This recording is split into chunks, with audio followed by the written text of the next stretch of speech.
శుభం వ్యాధు శ్రీ గురుభ్యో నమః. మేషరాశి వారికి 2026 కొత్త సంవత్సరం వస్తుంది. సో కొత్త సంవత్సరం ఏ విధంగా ఉంటుంది అనే విషయం గురించి మనం కొంత తెలుసుకోవడానికి ప్రయత్నం చేద్దాం. మేషరాశి వారు అంటే మనకు అశ్విని నక్షత్రం, భరణి నక్షత్రం, కృతిక మొదటి పాదం మనకు కనిపిస్తుంది. అందరికీ కొత్త సంవత్సరం అనగానే ఉల్లాసంగా ఉత్సాహంగా ఏదో ఒకటి జరుగుతుంది, మంచి జరగాలని కోరుకుంటారు. సో ఒకసారి మొట్టమొదటి మేషరాశి వారికి నూతన సంవత్సర శుభాకాంక్షలు అంటే హ్యాపీ న్యూ ఇయర్ అని చెబుతూ మామూలుగా ఈ సంవత్సరంలో ఫస్ట్ హాఫ్ సెకండ్ హాఫ్ ఎలాగ ఉంటుంది అనే విషయాన్ని మనం తెలుసుకోవడం ప్రయత్నం చేద్దాం. మేషరాశి వారికి యాక్చువల్లీ ఏంటవుతుందంటే ఓ రకంగా చూస్తే ఆదాయం బ్రహ్మాండంగా ఉంటుంది. కారణం అంటే ఆర్థిక బలం పెరిగే అవకాశాలు బాగున్నాయి. ది మెయిన్ ఏంటంటే ఈ second, third house, fourth house వరకు మనం వెళ్తుంటే థర్డ్ అండ్ ఫోర్త్ హౌస్లోని గురువు యొక్క సంచారం జరుగుతుంది. థర్డ్ హౌస్ అంటే మిథునం, తర్వాత కర్కాటకంలోకి వెళ్తాడు. ఈ కర్కాటకం అంటే కేంద్రంలోకి వెళ్తాడు అనమాట. సో ఈ ఫోర్త్ హౌస్కి వెళ్ళినప్పుడు ఒక రైజింగ్ ఇస్తాడు ఖచ్చితంగా. సో ఆర్థిక బలం పెరిగే అవకాశం ఈ సంవత్సరం చాలా బాగుంది అనమాట. అంటే ఎస్టాబ్లిష్ అయిపోతారు. మంచి ఉద్యోగం చేసేవాడు కొత్త ఉద్యోగ ప్రయత్నాలు చేస్తే అందులో ఒక రకంగా సక్సెస్ అవ్వడము.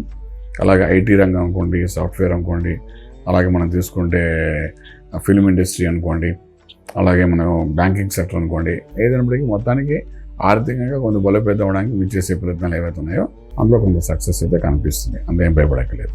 అలాగే వ్యాపారం చేసుకునే వాళ్ళు కూడా ఏంటంటే ఈ మేషరాశి వారు ఏంటంటే ఈ real estate, construction, steel, cement, iron, power plant, రాజకీయ రంగం, అలాగే education institutes, coaching centres run చేసే వాళ్ళందరూ మేషరాశిలో ఉంటారు కొంతమంది.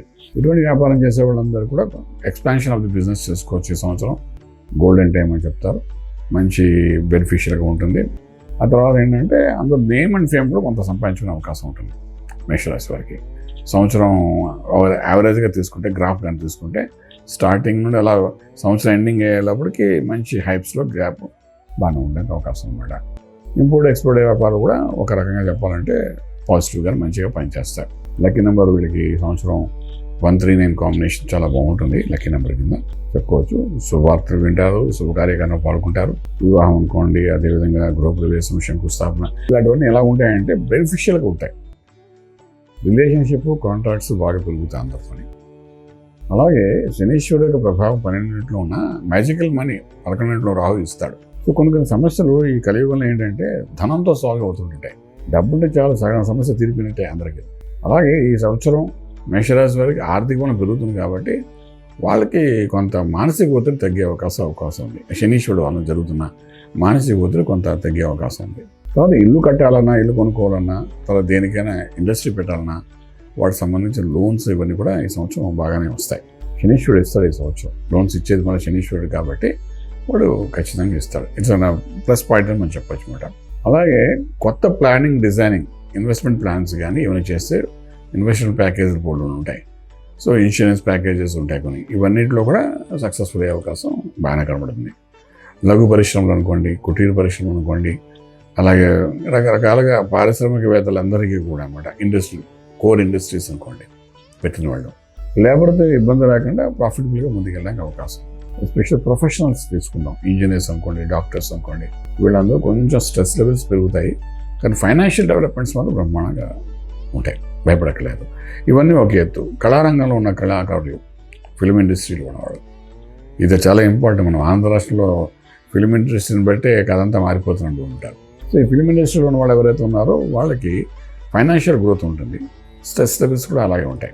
స్ట్రెస్ లెవెల్స్ని మనం ఏం ఆపలేము అక్కడ. కానీ గ్రోత్ని చూసి ఎంజాయ్ చేయండి. చలో 1000 రూపాయల దగ్గర 10,000 వచ్చింది, be happy with that. Stress తర్వాత స్ట్రెయిన్ ఏదైతే ఉంటున్నాయో అవన్నీ కొంచెం అంతప్పుడు కొంత హెల్త్ ఇష్యూస్ కూడా ఉంటాయి ఫిల్మ్ ఇండస్ట్రీలో వాళ్ళకి. దాన్ని కొంచెం కవర్ చేసుకోవాల్సి వస్తుంది అంతే నేను. ఓకే, అలాగే కుటుంబ పరంగా తీసుకుందాం. కుటుంబంలో మంచి చెట్లు ఉన్నాయి, ఎలా ఉంటుంది అంటే కుటుంబంలో చిన్న చిరాకులు పరాకులు ఉన్నప్పటికీ కూడా కొంత సమన్వయపరుచుకుంటూ ఆర్థిక బలంతో దాన్ని బ్యాలెన్స్ చేయడానికి అవకాశాలు అయితే ఉంటాయి. కాబట్టి హ్యాపీగానే సెకండ్ హాఫ్లో జూన్ తర్వాత కొంచెం హ్యాపీగా ఉండడానికి అవకాశాలు బాగానే కనిపిస్తున్నాం. ఇంకా పెళ్లి సంబంధాలు మనం మాట్లాడుకున్న శుభవార్తలు ఉంటారు, శుభమైన కార్యక్రమాలు చేస్తారు, మధ్యవర్తిగా వ్యవహరించి మంచి పేరు సంపాదించుకుంటారు. ఇవన్నీ ఒక రకంగా ఉంటే ప్రయాణాలు చేసేటప్పుడు మాత్రం కొంచెం జాగ్రత్త తీసుకోవాల్సి వస్తుంది. కారణం ఏంటంటే ఈ వ్యయంలో శనీశ్వరుడు ఒకడు ఉన్నాడు కదా, అలాగే వాడు ఏం చేస్తాడంటే తెలియని ఖర్చులు కొన్ని పెట్టిస్తుంటాడు. ఖర్చు పెట్టించడానికి ఏదో ఆరోగ్యం మీద కూడా దెబ్బ కొట్టిస్తాడు. అంటే మనం ప్రయాణం చేస్తుంటాం, ఏదో చిన్న దెబ్బలు తగులుతాయి ప్రయాణంలోని, దానికోసమని ఖర్చు పెట్టించడం, వాహనం నడిపేటప్పుడు ఇలాంటి కొన్ని చిన్న చిన్న సిల్లి థింగ్స్ జరుగుతుంటాయి. కాబట్టి ప్రయాణాలు చేసేటప్పుడు ప్లానింగ్గా చేసుకోండి, ముందుగా ప్లాన్ చేసుకుని ప్రాపర్గా చేసుకుంటే ఇంకొంచెం బాగుంటుంది వీళ్ళమాట. ఇంకా స్టాక్ మార్కెట్లో పెట్టడం ఇవన్నీ కూడా కొంత లాసెస్ చూపిస్తాయి కాబట్టి ఆ జోలికి అయితే వెళ్ళకండి. ఆర్థికంగా పెరుగుతుంది కాబట్టి హ్యాపీ విత్ దట్.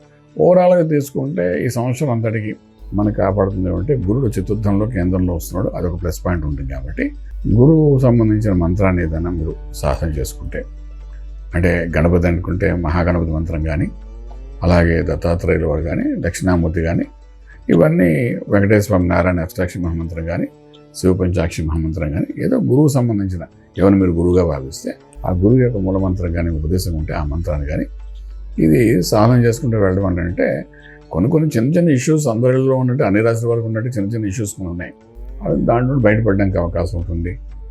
అలా మంత్ర సాధన చేసుకుంటూ ముందుకు వెళ్ళండి. ప్రత్యేకించి చెప్పవలసిన ఒక విషయం ఏంటంటే ఇక్కడ మేషరాశి వారికి ఈ కోపాన్ని కొంత తగ్గించుకోండి. సంవత్సరం తన కోపమే తన శత్రువు అన్నట్టుగా కొన్ని కోపంగా మీరు తీసుకున్న కొన్ని నిర్ణయాల వల్ల ఏంటంటే మీకు నష్టం అనేది కనబడే అవకాశం ఉంది, చిన్న విసరు. సో మెడిటేషన్ చేయడము, హెల్త్ కాన్షియస్ అవ్వడము, ఇవి రెండు కొంచెం జాగ్రత్త చూసుకుంటూ గురుమంత్ర సాధన చేసుకుంటూ కానీ ముందుకు వెళ్ళకుండా ప్రయత్నం చేయగలిగితే సంవత్సరం పొడిగిన +-1% కొంచెం అటు ఇటు ఉన్న ఓవరాల్గా రాజమార్గంలో రాజ్యం పొందగలుగుతారు. శుభం వ్యాధి. పూర్తి వివరాలకు సంప్రదించండి శ్రీ వేదమాత గాయత్రి జ్యోతిష్యాలయం, బ్రహ్మశ్రీ మంతా సూర్యనారాయణ శర్మ గారు, Srinilayam, first floor, 101, Sai Vaibhav layout, Chitrapuri colony పక్కన, కాజాగూడ, హైదరాబాద్ 500008. సంప్రదించవలసిన ఫోన్ నంబర్ 8855559147, 8855559148, 9849996644.